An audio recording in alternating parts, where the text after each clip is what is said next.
Nagpaalala ang Securities and Exchange Commission o SEC Tacloban Extension Office sa publiko na maging mapagmatsyag ngayong ipinagdiriwang ang araw ng mga abuso.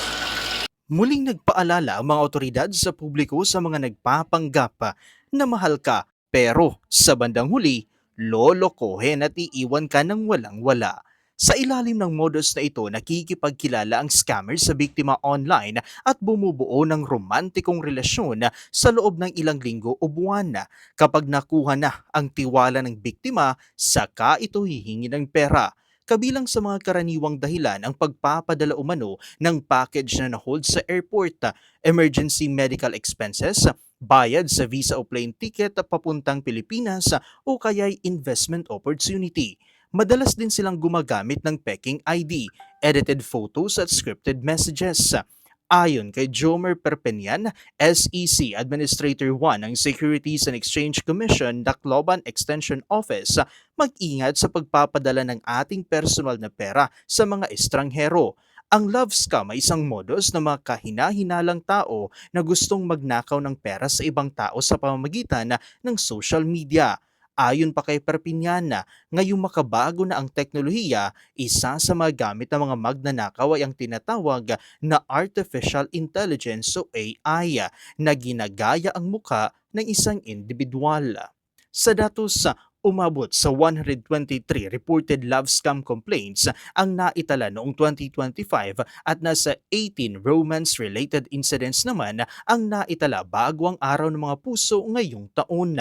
Nabatid na talamak ang tinatawag na love scam hindi lamang sa buwan ng Pebrero, kaya't pinapayuhan ang publiko na maging maingat at mapagmatsyag sa lahat ng oras.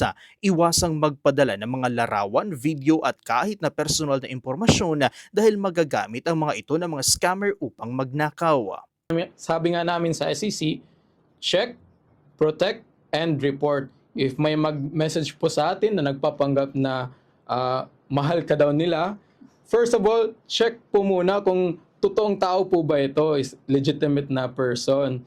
And then, always remember to protect your finances. And then, most important po, i-report po natin sa SEC. Pinapayuhan ng mga otoridad ang publiko na huwag magpadala ng pera sa taong hindi pa personal na nakikilala. Mag-ingat sa mga biglaang pagdeklara ng pag-ibig sa maikling panahon. I-verify ang larawan gamit ang reverse image search at i-report agad ang kahina-hinalang account sa ikinauukulang ahensya. Tandaan po natin na ang tunay na pagmamahal ay walang katumbas na halaga o pera na kaya nating maibigay. At yan ang balita mula dito sa Bombo Radio Tacloban para sa Bombo Network News.